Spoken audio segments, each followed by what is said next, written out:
afternoon, guys and girls. Right, first video of the channel. It's not going to be marvellous, but we'll give it a go. Now, by all means, I may have the stature of Ray Mears, but I'm not Ray Mears.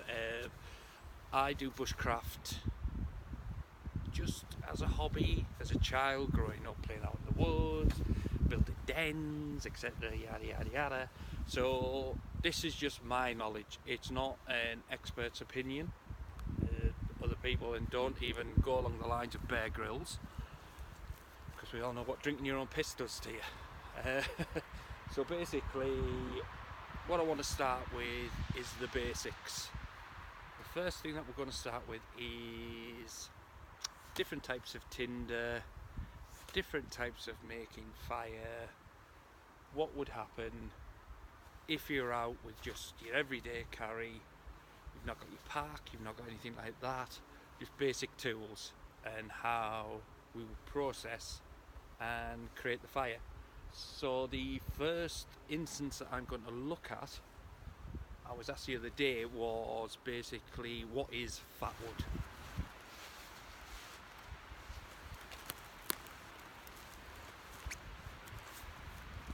Afternoon all.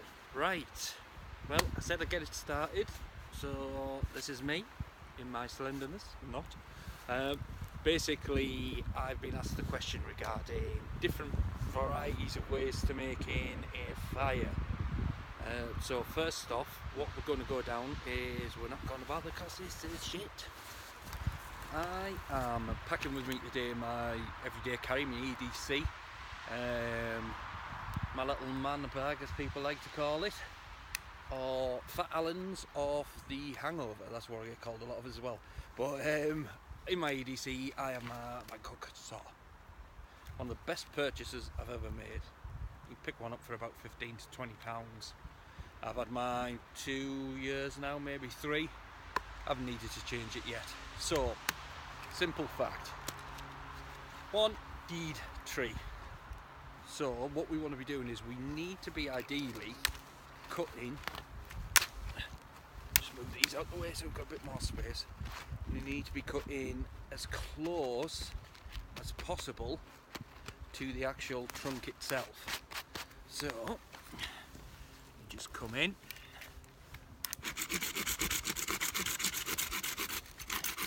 a little bit of a bend.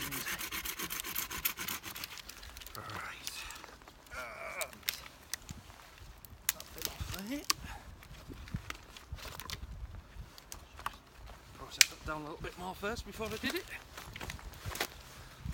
So basically, take a look at the end. Number one way that you're going to find out that that's goosebumps is fat wood is the amount of resin that you can see in there. Bring it over and I'll give you a quick show. So basically, what you want to be looking for, if it focuses, focus, there, can you see the off colour? It's like a reddy colour. That is prime fat wood. If you were to say, you'd know, simple smell, and you can basically smell exactly what you need to do. So we don't need all of that. So a good 6 to 8 inches is all you need. That's what she said. There we go. So I'm just going to go and try this other piece here, because it's looking like a good tree to gather some from. So this time, what I'll do is I'll just move you around a little bit. Is this bad boy here. He's looking right. So get rid of any excess. And as you can see, like I was saying, in the difference in the colours, if you look there, there's nothing to compare really. You can see the difference there. If it colours in. So let me try and get this one closer down to the root.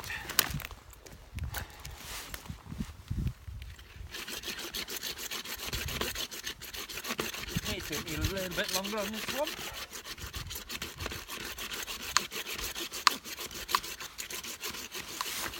Obviously, the closer you go into the root, into the trunk, sorry, the better yield you're going to get. And with this, normally when I'm out and about, I like to bring my axe, which is in my car, and basically cut. You want to be going into the trunk, because I mean, oh, let's bring you with us. If you look at that there, fat wood, that's ideal. Well, smell it fine. Ideally, I'll show you where I've just took that from off the limb of the tree. If you look, if she's going to colour in, let's have a look. It's a bit hard for me to tell because the screen is pitted with water because it's tanking down. But if you look there, you can see the difference in the colour. That is just heavenly. And there's the other one that we took off earlier as well. So ideally, if you do have the means and ways to actually get into the trunk, you don't have to go all the way through, just into where that limb's coming out of, then the fat wood, the yield alone from that will be ideal. I'm a strong believer though of just take only what you need. So I've got my 2 pieces there. So I'm going to go and see if I can set up elsewhere, and we'll see if we can process it down. Right.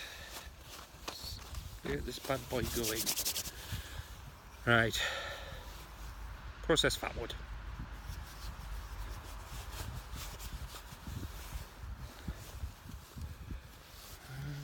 Knife.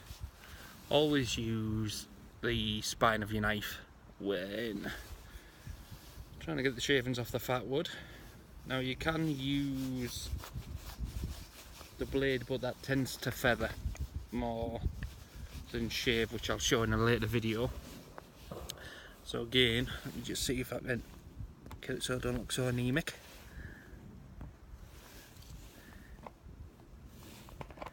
It's not going out. There we go. Right, so spine of the knife, and just scrape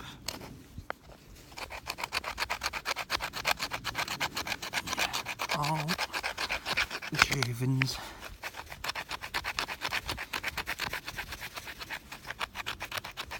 you can get off.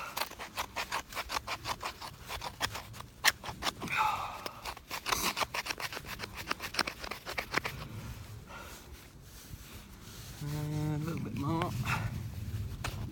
And what you'll notice is if you can see on the wood there where it's actually changing colour where I've scraped, that will actually tinge back up, it'll go orange again. The fat wood will just keep them bleeding through and drying out. See, that's what you want. So, I think we have about enough there. So, just see if we can. While he's waiting for me to chop it up as well, I ain't doing that. So, knife away. So, ferro rod. Simple. So, this is my ferro rod. Somebody was asking me about it the other day. I had it custom built by a guy in Hull. It's lovely. I think it's about £15. So it's never failed me yet. Famous last words. So we have our little pile there. Normally I would have my tinder pile and everything like that with me, but today's just basically just showing you how to quickly process the fat wood and get a flame on it. So just nice and steady first, and there we go. So that is one of the best things I use for fire lighting. Keeps this flame well, and once obviously you have basically your tinder and everything go along with it, feather sticks, which I'll show you how to make later on. I mean, look at that.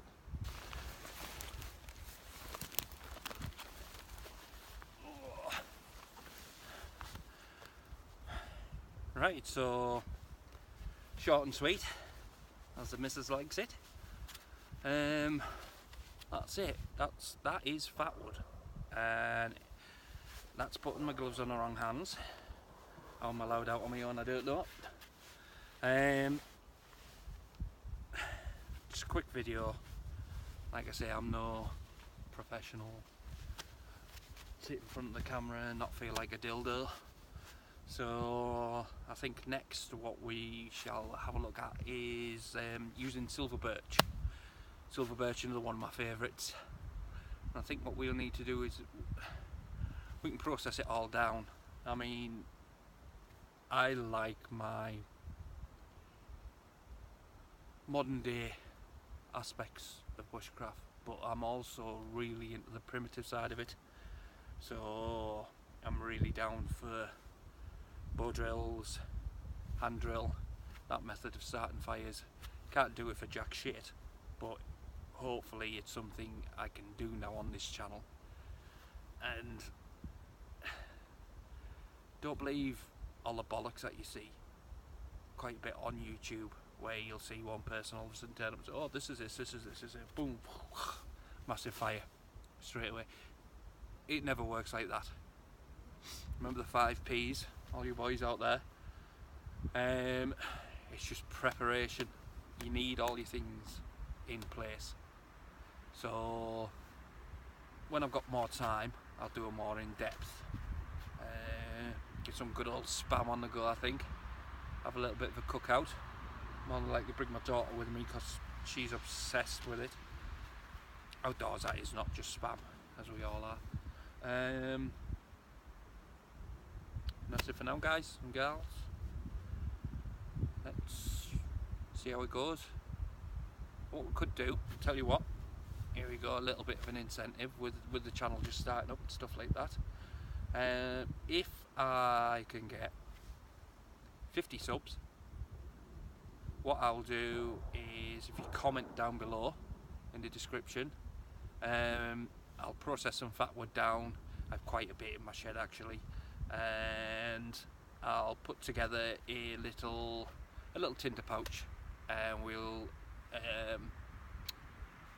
put all the names in a hat, or I'll generate it from the comments, and whoever wins, I will send you out a little fire starting kit. Well, that's me anyway, so peace out guys, and I'll see you in the next one.